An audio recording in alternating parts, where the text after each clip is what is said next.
In this episode, I'm speaking to David Bedrick. He's the founder of Santa Fe Institute for Shame-Based Studies, where he teaches therapists, coaches, and healers from around the world. He's also the author of 3 books, and the number 4 is soon to come. And truly, in this conversation, we went straight into shame. What does it mean to have shame? Because I myself, of course, I've worked a lot with this topic in my life, yet still, on certain occasions, in certain moments, I catch myself feeling shame. And in the field of men's work, I encounter a lot of men, mostly who feel they're not good enough. What they have to offer is not enough for this world, for their families, for their friends, and therefore shame keeps on reappearing. And so we went really into the details, the nuts and bolts of how we can meet the shame within us all, how we can heal and move forward in the most beautiful and powerful ways.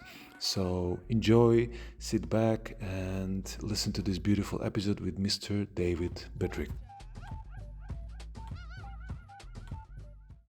I want to go straight into something that I'm really curious about, which is why shame? Why is this the topic you are so beautifully inclined to work with? So, why shame? Where did that come from?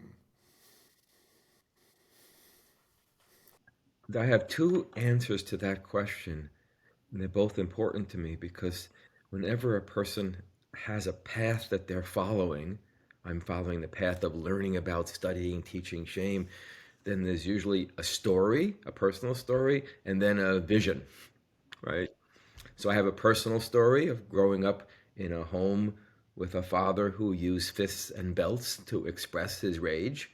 So that was a powerful experience, frightening for a child to have a grown man and a little person. Um, and I had a mother who was incredibly disempowered.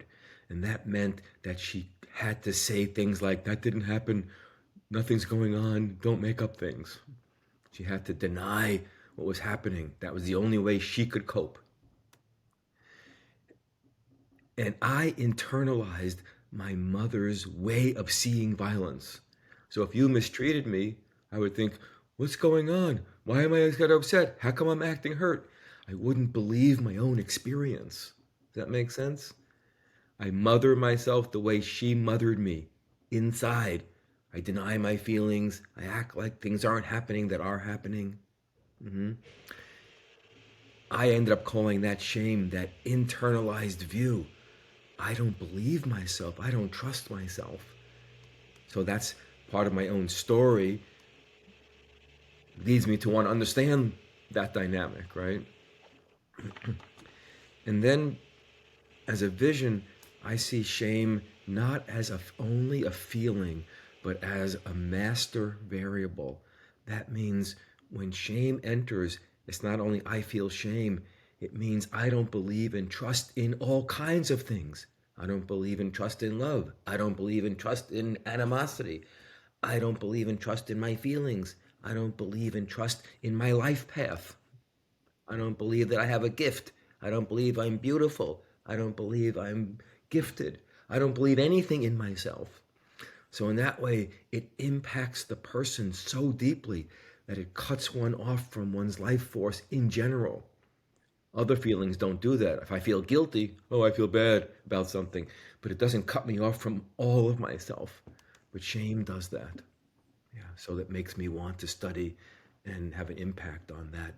And when you say shame, how would you define shame? Is it an emotion? Is it a feeling? Is it a certain internalized process that happens? Like, how would you define shame? Yes, that's a good way to begin it. It's an internalized, like with my mother, you could say, it's an internalized way of seeing oneself. So that creates feelings, but inside there's something that's saying, what's wrong with you? You don't really matter. So something happens in my life, and I think, why should I bother doing that? I don't really matter. Something happens inside, and I think, what's wrong with me that I'm feeling this way? I don't think, of course I'm feeling this way. This is my story. Of course I'm feeling this way. The world is beautiful or horrific today. I don't think that. I think, what's wrong with me? And then I take myself to therapy. I say, please fix me. I'm screwed up. Why am I angry? Why am I sad? How come I'm this? How come I'm that? I treat myself like I'm a problem to fix, not like a piece of nature trying to express itself. And personally, for you, how did shame impact your life? Or because I asked you before, there's a certain, I believe, a certain experience, and you correct me if I'm wrong, that might lead into certain decisions or passions that we have in life. So for me, that is men's work. And men's work, when people ask me why did I start men's work, I often say because my father was not present. So I was looking for a long time the image of a father in many other teachers that I met and knew. And somehow, naturally, I would say through that process, it led me to where I am now, working mostly with men. So there's always some kind of a story, I would say, at least for me. I'm curious, is there one for you? I mean, that bit I said about just about growing up in a violent home, um, and the stories interact with our gifts because you could have had that story, but a different gift would have met that story and not said, I'm looking for Father. It would have said, I'm looking for the earth. Oh, I have to go inside and be in a cave to find myself. So the story then interacts with the person's, I call it the genius, meaning the spirit of the person, not I'm a genius. You're the spirit in the person. So for me, I had some kind of psychological interest and awareness.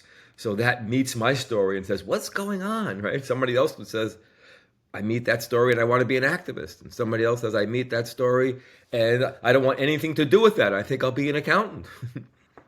All of those are okay, right? Those are how the person's path goes. Um, yeah. But the one thing I think about the impact of shame for me that's I've noticed in the last years is because I didn't trust myself, I learned not to care for my own feelings, especially hurt, right? Because I grew up being frightened of a father and hurt, ow, ow, ow, scared. And then I don't think anything's happening. I think something's wrong with me. So it took me many years to notice when I'm in pain, it's worthy, I'm worthy of being cared about.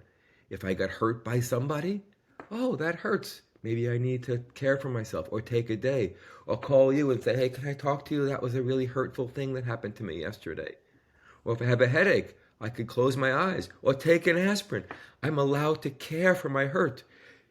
That's a radical thing because when I'm in shame's view, I have to dismiss it, deny it, act like it's not happening, work harder no matter what. I can't act like I am actually hurt when I'm hurt. So that's a powerful thing to know. I can't rest when I want to rest. I can't fight back because I'm not being hurt anyway. I tell you an interesting men's story. When I was a kid, I hadn't thought about this in a long time. I went to summer camp. I went away for 2 months. And in summer camp, we had competitions, like the camp would break into parts and we'd have competitions, baseball competitions and singing competitions and boxing competitions. So I don't know, maybe I'm like 10 years old and they put me in this boxing competition, right? We're little kids, we have these big gloves on. So if you get hit with it, it doesn't feel like very painful. It's a pretty big glove, but you feel it. So I get into the boxing ring with this other boy and he punches me in the head. And I think, that didn't hurt too bad. And then he punches me again. And I think, it does kind of hurt, but I think I can take this. And he punched me a whole bunch of times. And then the boxing competition ended. And they said he was the winner. And I went over to my counselor and I said, how come he won? He didn't really hurt me. He said, David, you never hit him back. I didn't notice. It didn't occur to me. Isn't that radical? It didn't occur to me. I just thought, I can take it. I can take it. What happened to I do if you check my body there was tension and that would want to put my hands up, right, and do something. It's not like they didn't exist in me.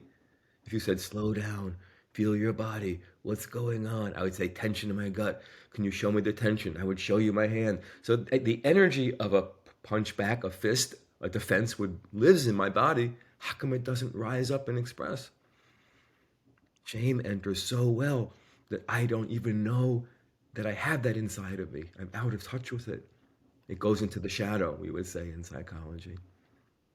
Isn't that incredible? I didn't even think about it. I, I thought, how come I lost? And this part, when you mentioned shadow, I want to stay a little bit with this, and I'm trying to understand, even for myself, sometimes the story or the stories we all have, and a lot of them come from childhood. Like this one is a beautiful one, but it's also a painful one from what I hear. There's a certain dosage of, I feel almost like, hey, I didn't feel almost myself. Like I didn't allow myself to actually express or to feel everything or to also stand up for myself. So I wonder, in connection to what I shared before about purpose, let's say purpose or something we're passionate about, I sometimes wonder, and this is something we see also in psychology and also in religion, around the shadow and the existence of shadow, very existence, for example, shame. Do you feel it is an essential part, not something to get rid of, but do you feel perhaps it is a part of the journey, a lesson almost? So something we extract from that, almost like a gift, because sometimes, especially in the conscious communities, they speak a lot about like healing, healing, healing, healing, and also there's a certain dosage of acceptance of that all feelings are undefined as they're negative, and they're not positive, they're just feelings, they're just emotions, they're just things we experience in life, so we can move forward. So I wonder, is shame something we all actually need to experience to grow and move forward instead of trying to get rid of it? Yeah, I hope you understand what I mean. I do understand what you mean. Well, I have a, I conceptualize shame different than most people. There's reasons for that, but I won't speak to that at the moment. So, with regard to any other experience, any feeling experience, I would agree with you. Inside the feelings that people find unpleasant or want to get rid of, inside of depressions, inside of anxieties, inside of fire and rage, inside of all of those, inside of vengeance, inside of jealousy, that there are deeper experiences hidden in the shadow that can be contacted and made use of and bring life force to the person. Shame is a different animal because it's not only a feeling, it's a way we look at ourselves. And that way we look at ourselves makes all the other feelings invisible to us. So shame doesn't function as a positive thing in some way. Shame creates the shadow. It says, push that aside and don't be that. Don't even know you're like that. Don't even know you have fight in you, David, right? You don't even know it. It's so far in the shadow that I don't even know it. It's not like I'm trying not to fight. I think fighting is bad. I might have learned that. I don't even know it's there. That's how far into the shadow it lives. So shame actually creates shadow itself. That's why I call it a master variable. It has such a huge impact. Yeah. Yeah, I never thought of it like that. So, what would be if the shadow, let's use the word, if we stick to the word shadow, if that's a shadow aspect, what would be the word or the opposite or the integrated healthy version of that? What would be the word to describe that? I mean, what's the opposite of shame is either awareness or love. Yeah. Because shame says that doesn't matter. Something's wrong with you. Get rid of it. Right? You have a feeling inside or an experience or a memory or something, and I say, get rid of that. Make it go away. So the shame does that. And then awareness, a deeper awareness or a loving awareness says, what is it? Let me know about it. Let's look at it. Let's study it. Let's care for it. Let's get to know it. And then the important thing, let's see what it becomes. So then we treat, when you unshame, I use that term, or you have a loving awareness, and what I mean by loving awareness is you treat the thing you're looking at as if it's a seed that grows into something. Does that make sense? I take your rage and I say, what should we do that? Let's treat it like a seed. Show it, express it, protect other people if that's what needs to happen. If there are children around and you want to get wild, let's keep them safe. But now let's let the rage do its thing and let's treat it like it's going to grow into something, an incredible dance, a voice the world needs to hear, some thing in the world that you're responding to, a story, your power, the beauty, the dance you have for life. Let's assume it's going to become something like you would, like a child. You put love on that child, and then that child flowers, I call that, right, into themselves, whatever they are. Yeah. So that would be an opposite of shame. Mhm. Mm. So what I hear is, if I would say correctly, love or self-love, to honor the self. So I remember this. I would say a pivotal moment in my childhood. Among many, there's one specific one. I believe I Oh. was 7 or 8. I was in school and we had a school theater show coming up. And I remember to the detail, which I don't remember many things from my childhood to that detail, but I was assigned to a specific part of the play where my friend would be the doctor and I would be the patient. Mm-hmm. And my friend was supposed to examine my body, and the story was I was supposed to take off my shirt, and they were supposed to draw like scars on my body, like with Mm. red paint. Fascinating. And I remember the moment when my teacher asked me to take off my shirt. Mm-hmm. I felt, I remember my body froze, Uh-huh. completely froze, and from freeze, I went into eject. So I remember I ran out of the classroom, if I Mm. recall, well, I believe I do, Beautiful. and I ran home. Mm-hmm. And the teacher would call my mom and say, where is he? Because I came home, I didn't say anything to my mother. She thought I came earlier from school because the school was across the street of my home. So I was young, but I can just go walk. Mm-hmm. And my mom got the call and came to me and said, what happened? I remember I couldn't speak, I couldn't share because my Mm. shame in that moment was I always felt shame around my body. I had certain problems with my body when I was a child.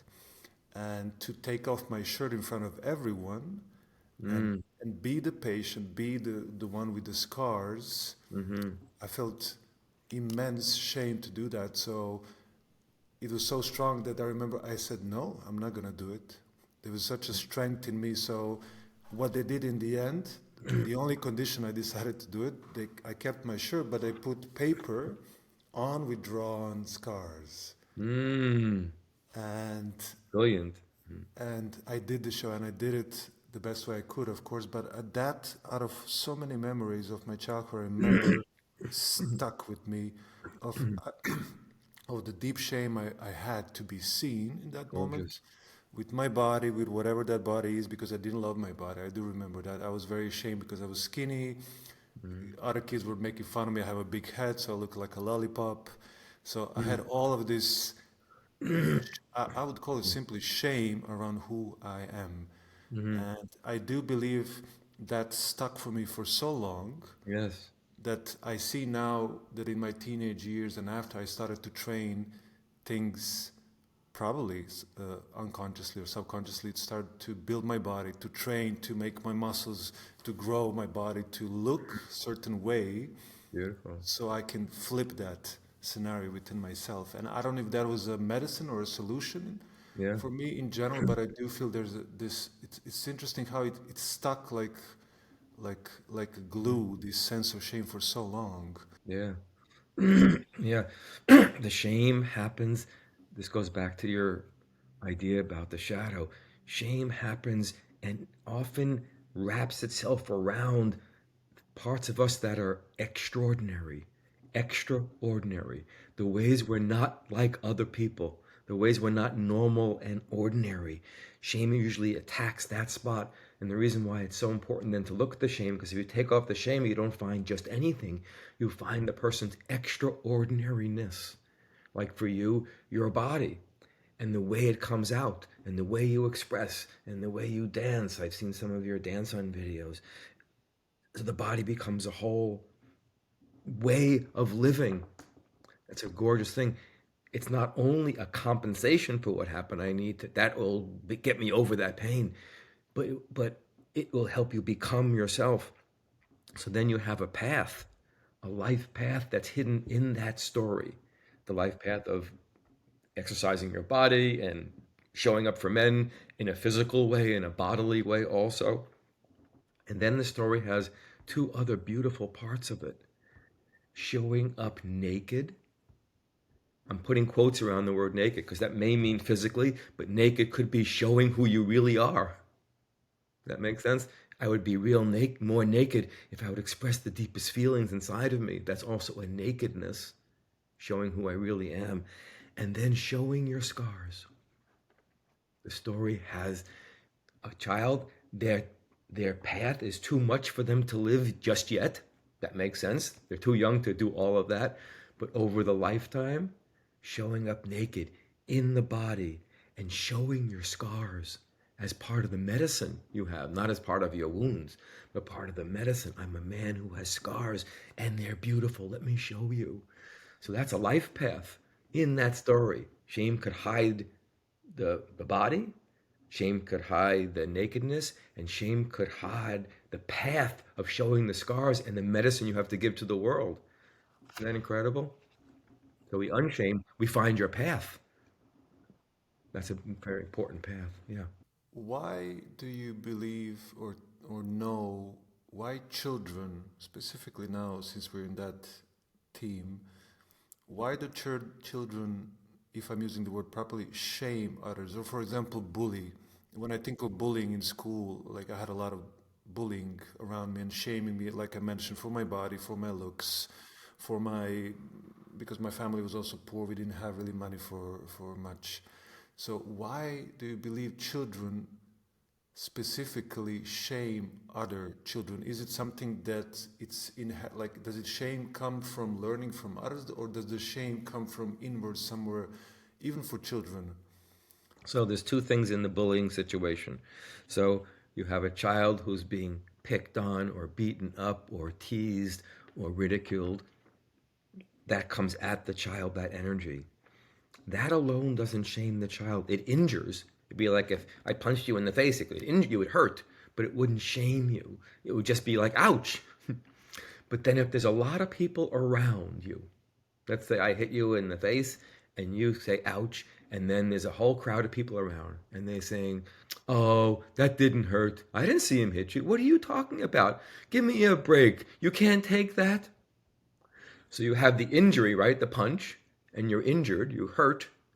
But now the way everyone else sees it, that determines how you treat that hurt. Then you think, oh, wow, I really am an idiot. I'm such a weak person. So you dismiss your experience and you stop trusting yourself. You think, I don't know what's going on. I'm always doing the wrong thing. People must pick on me because I'm a bad person. That interpretation, that lens, that shame, and that's why scenes like where there's a lot of people around and somebody gets hurt, that goes in so deeply. It's a public thing. And if nobody responds, if somebody says, hey, don't pick on my friend, even if that person still hurts you, that's my friend. I love that man. Are you doing okay? That guy's an idiot who hit you. You would go home hurt, but not thinking, what's wrong with me? But if nobody does that, if the culture or group around you doesn't respond like something violent and terrible happened and that your feelings matter, then you think, I don't matter. Something's wrong with me. So it's the way the world responds that makes the big difference. Does that make sense? I'm trying to frame that. Yeah. If you come home and your mom says, "What did they do? They hurt you. I want to talk to you about that. Let's talk about why you need to defend yourself. I'll go to school and make sure that doesn't happen to you. Are you okay, sweetheart? Your feelings matter. Where does it hurt? Tell me about it."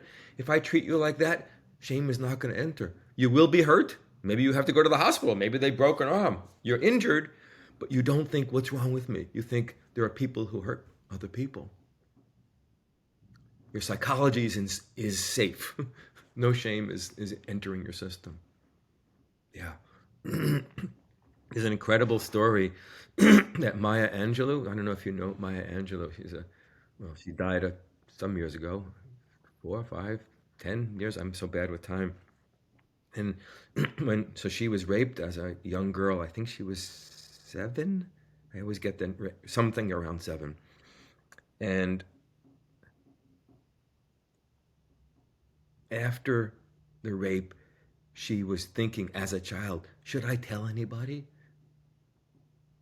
Because I have family members who are really tough people, and they might hurt that person. And I'm in my child's mind, I am scared about all those things. But she decides to tell. I think it's an uncle or family friend.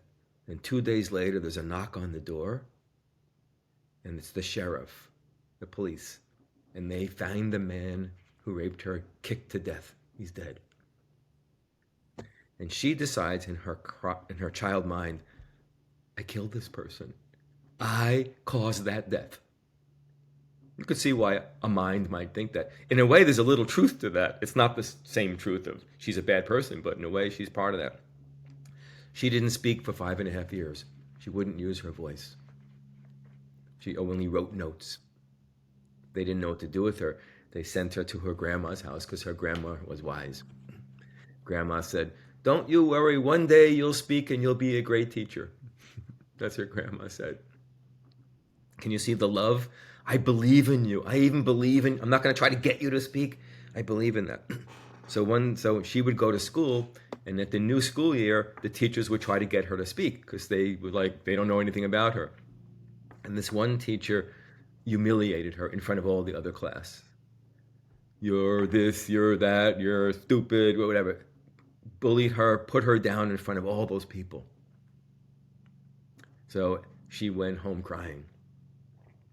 And grandma says, "What happened?" And she writes notes to say what happened.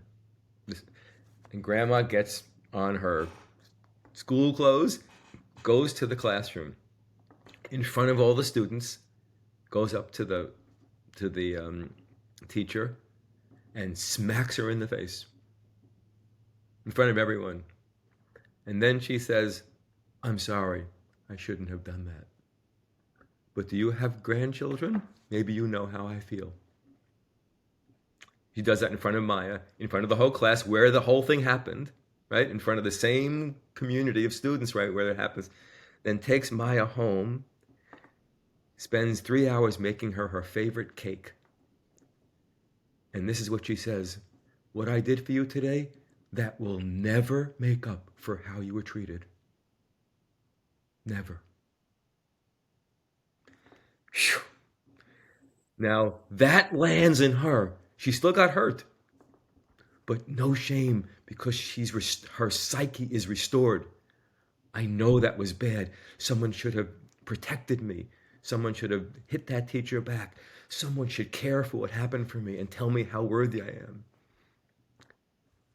That grandma, she called her mama. No shame is in that person. Mm-hmm. Isn't that a deep response to that woman, what she does, what she teaches? No shame for you. That was a bad teacher, and you deserve to be lifted up and treated with the most respect I could ever imagine. I could have used that when I was a kid. This example of her grandma standing up for her is something that, when I hear that, it really brings shivers to my body, because I believe I'm not the only one, but I speak for myself in this moment, which is I wish more people would stand up for me when I was a child, but not only as a child, I, I believe even when I look at myself now, in my 42 soon to be age, I I see such an importance, especially with the men's work that I do, how important is, for example, for other men, older than me, younger than me, grown men, just that sensation of belief and knowing there's someone beside me to hold me, to listen to me in all that I'm struggling with without shaming me about or trying to fix me, to change me. Just that very act of listening, I would say, and acknowledging whatever they're going through without making it right or wrong. I see so much shift in a sometimes in a second. Seeing I see it in the eyes of the men, and then their bodies and then their shoulders relax, and then their voice softens up, and that they allow whatever wants to move, from tears to laughter to anger to everything, to move and come out. And uh, I would say the shame often men carry, which I see again and again, the shame in being vulnerable or crying or expressing, even sharing their emotions, their struggles. I see it today so strongly socially in our society here, at least in Europe. I don't know how it is in the USA, but men doing their best to be the man they believe they should be, and at the same time wanting to also be held as much as they can hold their wives, hold their daughters, hold their families. There's a deep longing for them, like, shit, I also want to be held. I want to be heard. I want to be loved for who I am, because I'm tired. I'm so tired of trying to hold it. And it really touches me, especially with men, because of course it is part of my work, but I see that in men because I also see it in me. I love being there for others, but I really need others to also be there for me.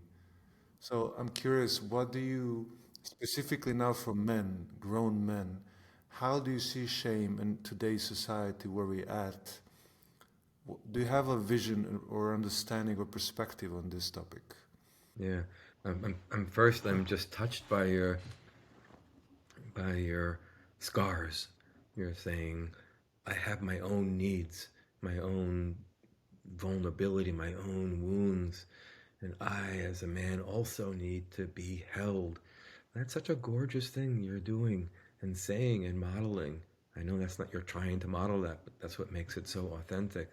hmm To be able to say, I need something from the world.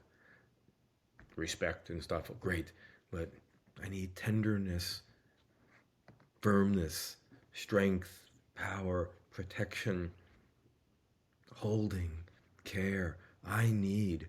Whew, that's a pretty strong thing for many men to say. I need anything, right? you know, I need a job. You can say that, right? You're allowed to say that. That's pretty okay to do. hmm I need, I need you. hmm I need something. Whew. Isn't that incredible? We, then people think they're needy. I think, no, you have needs. You may not get them met. I understand that, right? But to say that, honestly, I need something. What a huge thing.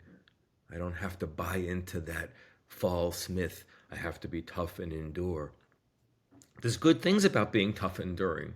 I wouldn't have written a book if I wasn't tough and enduring. So it's a good thing.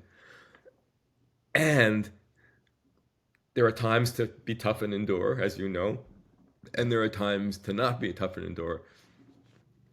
Certain intimacies and gifts don't only show up if we're being too hardened, if we're being too shelled, if we're living a shelled life. You know what I shell? The hard carapace of the carapace, they call that, I think, on the ant. It's that hard shell. I think I'll live inside of a hard shell. There's wounds and scars in here. You'll never see it, and I won't even know it, right? I'll just maintain the shell as best I can. Hopefully it won't crack. and then I can get through as much life as I can. So that would be some men grow up in a culture that would teach that. Hmm. Yeah, how painful, isn't it? Then not only did the person got to know their vulnerability and their feelings, but they don't get to have an intimacy. And this is what we've been talking about. They also don't get to know what inside of them needs to be offered to the world. If we don't know anything about your story and the scars, then you might not be doing the men's work. So it's for you, but then what you're meant to do in the world is also underneath that shell. So we lose, the tragic thing for me is we lose the flowering of your life and what you're uniquely here to do.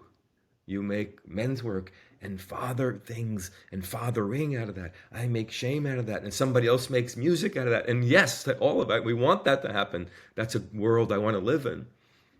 But if that shell happens and men can't be close to their inner experiences, their tendernesses, their hearts, the things that deeply move them in life, and they just have to perform, try hard, prove themselves, yeah, then that man doesn't get to know what they're made of. For a while, I'm not sure if this is still true, but about 15, 20 years ago, when the drug Viagra is the drug that makes the penis hard, or more regularly or longer, and things like that. That was the first drug that came out for that. They called that erectile dysfunction, right? Your penis is not getting hard when you want it to, and something's wrong. But doctors gave that out. They didn't do like a medical diagnosis. If you said, I can't get hard, I'll give you the drug, right? That was pretty easy. When that drug came out, it was the largest selling drug on the planet. In the UK, they had to take it off the socialized medicine. You couldn't give it to you free because it would have busted the system. Now, not that many men have erectile dysfunction, have an illness. What's happening? You got to be hard and you got to be ready and you can't be soft and you can't want intimacy and you can't want to be held and you can't want to go slow and find your way in until you feel really yummy. And you can't be, I don't want to do that right now, or I'm exhausted from a day. You can't have any of those, right? You have to only be one thing, hard and ready. And if you're not, what's wrong with you? Then you have something wrong with you, and we should fix you. Mm-hmm. And then we should, anyway. You're making me think about that hardness, and then what are all the other things that go along? Now, if we told in the gendered world, if we told because there's more awakeness for women around the suffering, right? Women have been talking about that longer. So if you told the women, you have to be juicy and wet and ready whenever the man wants, then some women, if I wrote that on Facebook, some women would say, that's rape culture, David. What do you mean? My body knows. It may say not yet. It may say no. You're pushing past my no. My body says no, and you're going to do it anyway. Then many women would say, that's violent. But then I would say Viagra can be violent too. You got to do it, whether you like it or not, whether you want it or not. The body is not consenting. Anyway, just comparing that to the way women have found their way into that. Hey, wait a second. But for men, I would call that also a kind of a rape. That's too strong for many people. I understand the difference between being penetrated. But psychologically, people have nighttime dreams, and men have nighttime dreams about rape. And what's happening is they can't say, no, this is not right for me. This is my pace. This is what I need. This is how I want to feel. Mm-hmm. A few nights ago, I was driving back home from an event and I talked to a friend of mine. And I had this conversation a few times with a few women, specifically. And I heard a sentence which stuck with me to this day. And it seems like I almost cannot fully process it, which is, we spoke about what's happening, of course, the last hundreds of years with women, and of course the last few decades, the women's movement, which wants and it's necessary to emphasize the pain women been through historically for various reasons, even though the accent is, of course, speaking about men who committed certain atrocities. And she was curious, and I shared a little bit about the men's work and how does men's work look like. And I shared a bit, I would simply say, struggles that men go through. And I notice also this in the past when I speak to other women, even women who do this type of work, who are in this kind of fields. I notice there's a almost, for the lack of a better word, contraction when I start speaking of men and their struggles they're going through.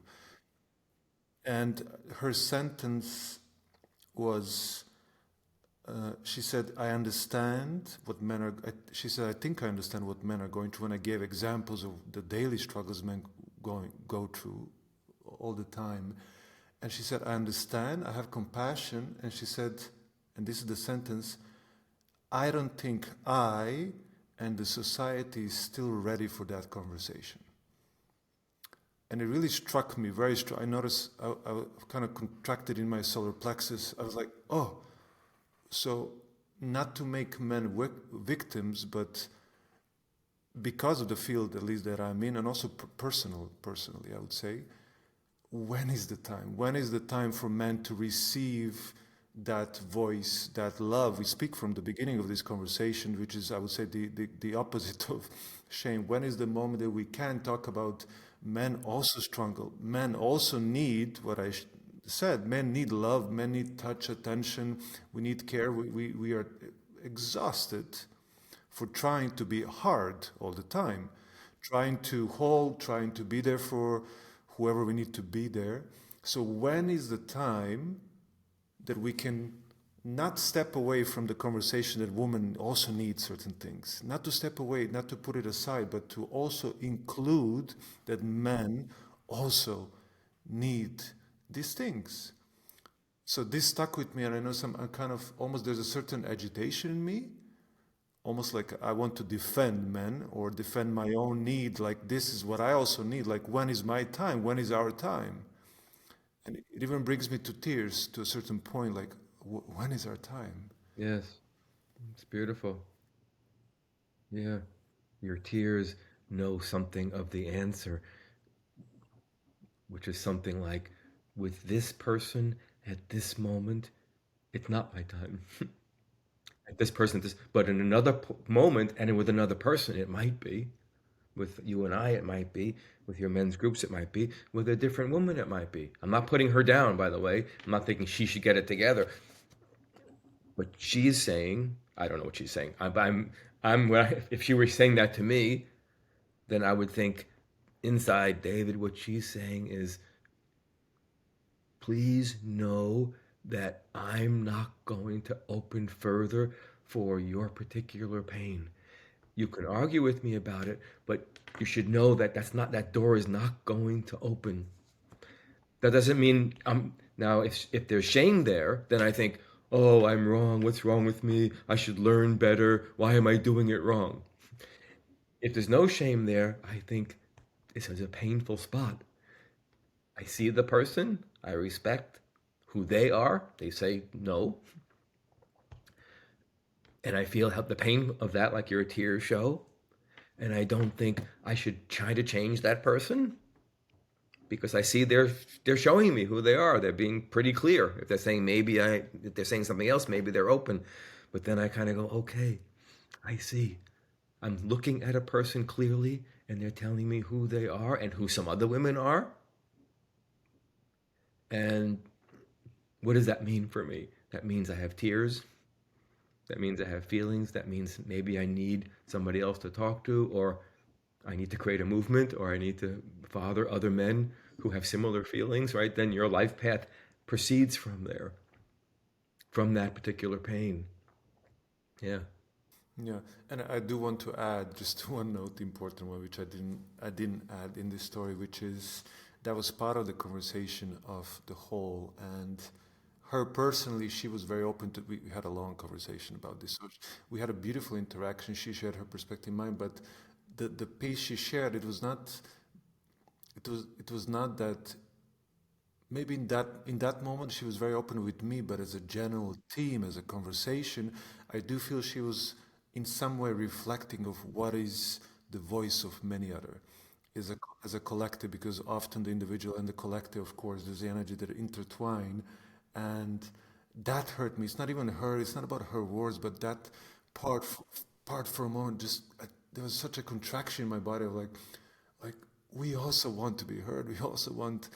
We also need space also from the feminine, also from women actually to be heard by them and understand that we are doing our best and we want to be there for them, but also we want to be held.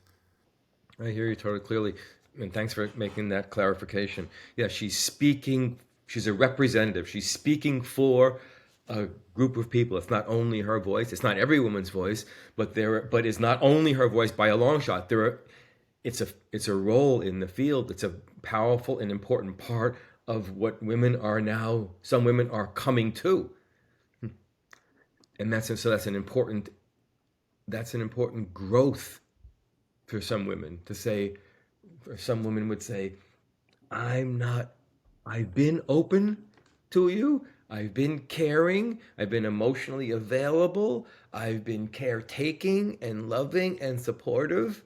And my growth is now taking me to the next step.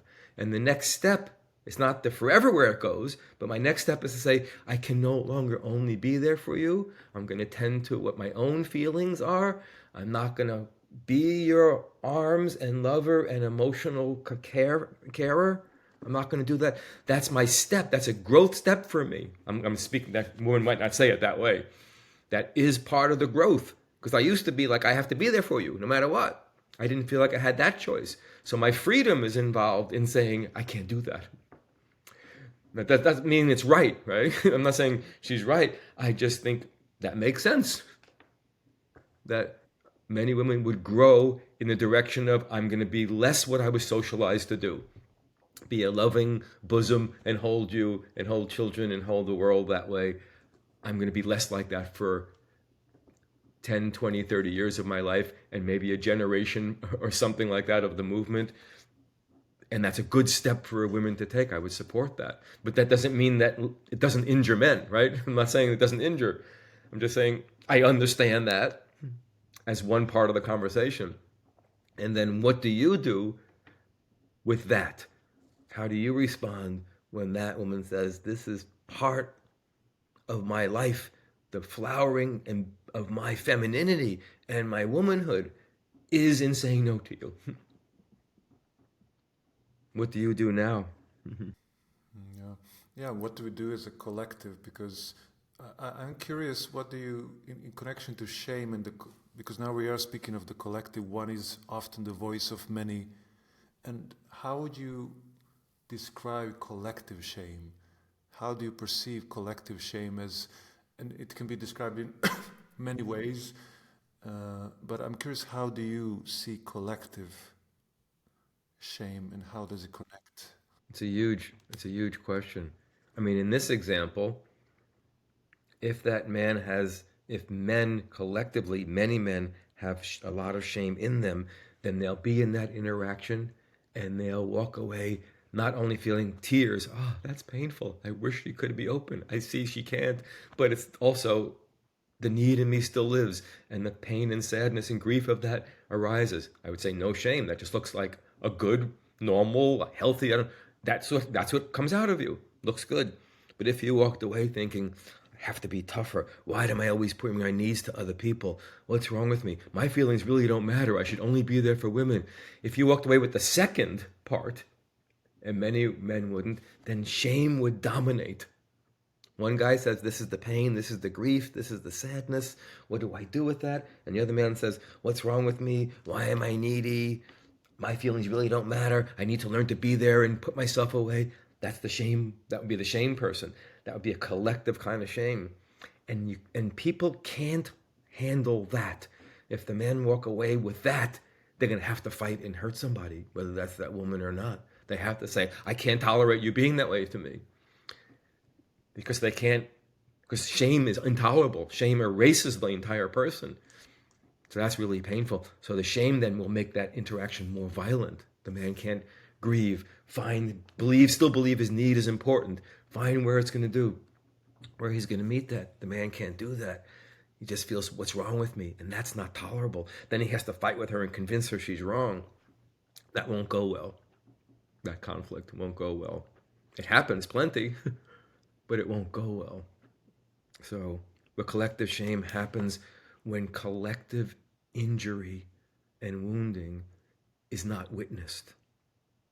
That's how collective shame happens. So in the United States, after the Vietnam War, after the war in Iraq, then soldiers come back home. And America says, these are our heroes, these are our heroes. And then many vets are on the street doing drugs and killing themselves. Many. More people, more men in the United States committed suicide than died in Vietnam. That's a heavy statistic. If we can't, isn't that intense? If we can't witness that, if the culture kind of goes, yeah, let's just talk about the heroes. Let's not look at those streets. Those are whatever, mentally messed up people. No, they're vets who are overwhelmed with what happened and what they saw and didn't come home to anybody saying, we can help you. They came home to heroes, and you're something that we want to get rid of. We don't want to see that. We don't want to represent America as broken, wounded soldiers with needles in their arms laying on the gutter. We want to represent them with heroes. So if the culture can't witness that, we see that also. We see what war causes. We see the difficulty. Then all those people will feel like screwed up, and the people will treat them like addicts, quote unquote. Not that they're not, they may be doing drugs, but addict is not the story. Addict is one symptom, right, of a powerful traumatic experience, that shame that we want to throw away. And the person says, well, I only have one thing left to help me. It's called heroin, or it's called methamphetamines, or it's called morphine, or it's called Ritalin, or something, or cocaine, something I'm going to put in my veins. At least that helps for a moment. Does that make sense? I'm telling an unshamed story now, right? The shame story is, what's wrong with you, you loser drug addict? That's what the culture would do. And that would be a shaming story. An unshamed story would be, we have a culture that lets you fall. And we weren't there with arms to hold you. And we didn't understand you. We didn't even want to see you. We didn't even want to act like you existed. And that's very powerful. It makes me teary. Then I think that person's going to be full of shame, meaning they don't think their life is worth anything. That's a powerful position to be in. Then why not kill yourself? I'm saying, I don't mean to say that so lightly. If I feel like my life absolutely, if I'm in a lot of pain and I feel like my life absolutely doesn't matter to anybody, then taking my life doesn't seem like a big thing. It's a pretty easy step. Mm-hmm. Why be here? Yeah. This is exactly what occurred recently to a neighbor of my mother. He lived across, it's a building of multiple apartments. He lived right across her. And his parents died years ago. I don't remember exactly when. He stayed alone. He's in his 30s. And he was quite aggressive, I would say. How he behaved. He had multiple dogs, and his apartment always smelled really bad because I think the dogs would even urinate and poop in the apartment. He would probably do the same. So there was something that was off, evidently. And in the corridor, if he would see my mom, he would yell at her and blame her for many things. So I had to confront him a few times and say, this is not okay. And as there are certain moments of me defending my mother, there was that energy, of course, standing for that. Yes, it was necessary. And at the same time, I always also felt sadness for him. And she lives in Serbia, I live, in another country. So a few days ago, I spoke to her, and she shared that he died. So the story was that she suddenly didn't hear any noise anymore in the corridor. She didn't hear him as she normally does. And she was wondering what's going on, because it was days and days past, and they called the police, and they came in. He he overdosed. So I assume, knowing from what I saw, it was, and even if it's not defined as suicide, still he came to that point where there was no more journey ahead, and I just started weeping, and even now thinking about it, because again we speak about the mirror of the society. He's just one of many, and I lost multiple men to suicide, and I just sometimes I wonder, and maybe this is too big of a question, but I will still ask, what would be the antidote to shame? What would be the antidote to an individual or a collective? What can we do for someone listening, for example, to this podcast and recognizing the parts in him where he shames himself, where he feels not good enough, and having that inner critic that kind of devours him? What would you say to that person? Or Such a huge thing. I'm also just feeling what you're, that man, and then your story, showing the scars of ourselves, showing the scars of the collective. Here's the scars. Here's who these people are, not drug addicts who are overdosing. Here's the humanity of that person. Yeah, but not to forget that individual life. Yeah, as you're saying, you support your mother, that makes sense. And then somebody needs to get to know him. Not to say it's okay to treat your mother that way, but who are you? What's going on for you? How do we hold that? Yeah. I mean, if there's so many things I'm thinking about in terms of suicidality, war vets, there's so many different things we're touching on. The parts of us that we feel are worthy of being thrown out, that lie on the street, not literally maybe. I don't lie on the street literally. I have a nice home. I'm fortunate about that. But what part of me is not allowed to be in a good place?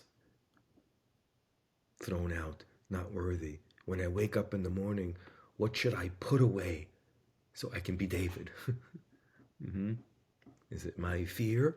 Definitely. Fear's not good. I have to get over that. Is it my needs, as we spoke? Definitely. Is it how angry I am at certain people? No, that won't look good. You won't look like a steady person who people will look to for teaching. What else should we get rid of about me? Is it my aging? Maybe a little bit. I should get rid of this under chin, but the gray is okay for so far. What should I get rid of? Is it my stutter? What should I get rid of? Throw out. Leave it on the street with not being held, as you're saying, without thinking it has a story, a message for me. That's a big thing. So I would think for the general, I would think for everyone, when you wake up in the morning, what do you want to throw out as quickly as possible? I have to get over myself so that I can fill in the blank. What do you want to get rid of? And what will you do with that? Because in the nighttime dreams, those show up as people on the streets, and other kinds of things, and things that we think are bad, shadow aspects.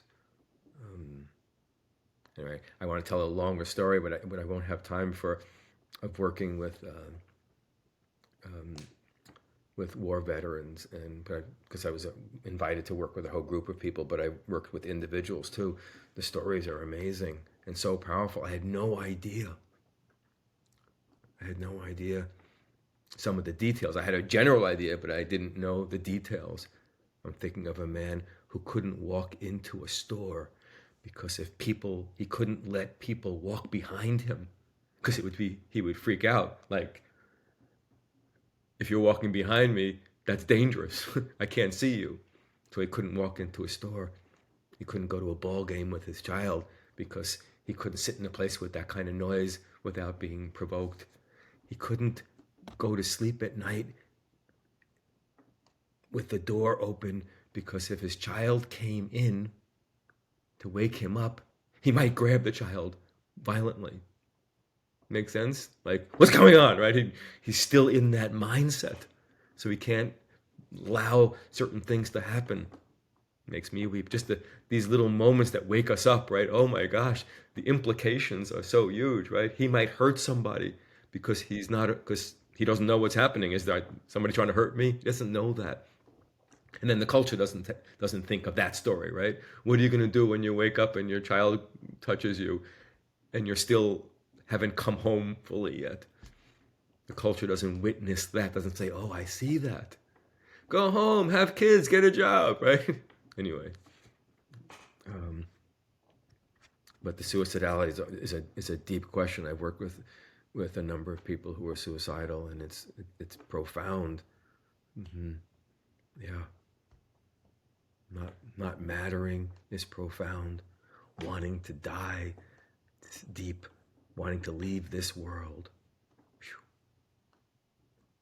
For many people, this world is not so lovely. For us, at moments, it's pretty dang ugly, right? Yeah. So how do we change that? And again, we spoke about the collective, but okay, let's just go back to the individual. Like, what? I'm not looking for a pill. I'm not looking for a quick solution, but I am curious. Like, what do you find perhaps in yourself, just the work you do? Like, what is that thing that you feel is something that I can do right now? Like I can do in this moment. I have to think about that for a second. Lots of ideas come to me because I teach, so I have lots of exercises and things. But I'm here with you in the moment.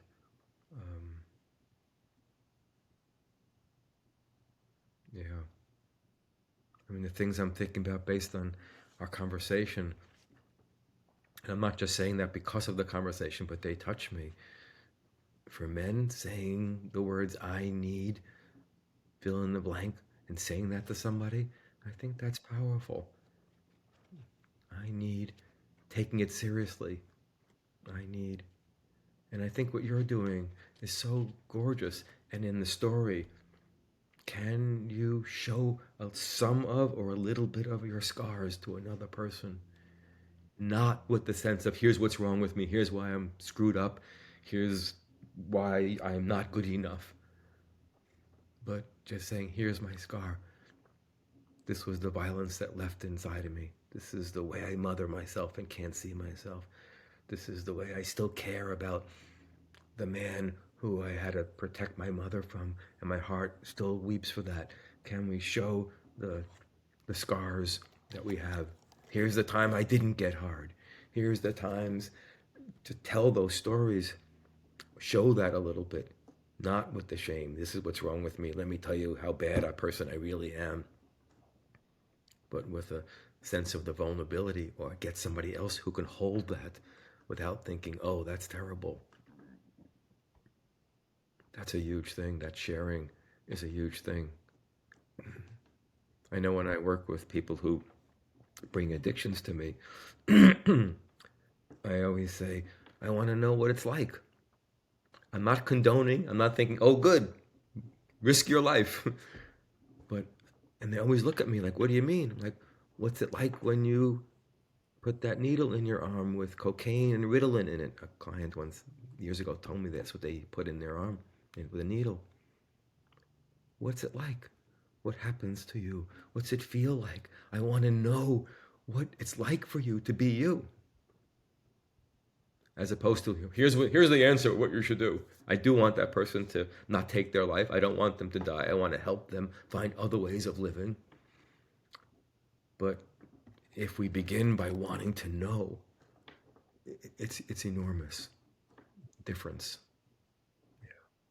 The person's heart wakes up and wants to tell if you give them a chance. This is what it's like. That person said to me, when I asked them what it was like to put that needle in their arm, they said, I feel so alive. I play music all night long. That's important to know. Doesn't mean they should do that with the needle, but they do need to learn to be more alive and to follow their musical love. That wasn't unimportant. Yeah. I know our time is getting towards our end. My bladder is telling me that too. Speaking of speaking of men and being 68, my bladder sometimes fills up a little bit quicker. Before we close, I would just say I'm really grateful for this conversation, and this especially this last part, and this is an invitation even for me to practice, keep on practicing, which is to, even if it's on paper or in my mind, to start with I need, fill in the dot, fill in the blank, and just to see what is that I need, and start from there, and ask to be seen, and ask and allow to be seen in being vulnerable, whatever that means for each individual. I feel that is a powerful message and an important one for men to hear. So I really deeply thank you for taking the time to do this. And Beautiful. before, I'm so glad. Yeah. yeah, beautiful. And before we leave, I want to ask if you can share a bit, where can people find you, social media, and your beautiful books, and one that is coming. I know Yeah. you you want to share a bit about that, which will be lovely Sure. to hear. I'll have to do it quick so that I take care of my body. Um, People can find me on Facebook and Instagram. And my name is David Bedrick, Bedrick, like bedrock, only Bedrick. Um, yeah, I have my fourth book. It's going to be published by North Atlantic Books. They publish Gabor Mate and Peter Levine. Some people know those two men's work on trauma. I just finished my manuscript. It'll take close to another 10 months before the publisher wraps it up in the right cover and does all the things that needs to happen for it to be out. It's called The Unshaming Way.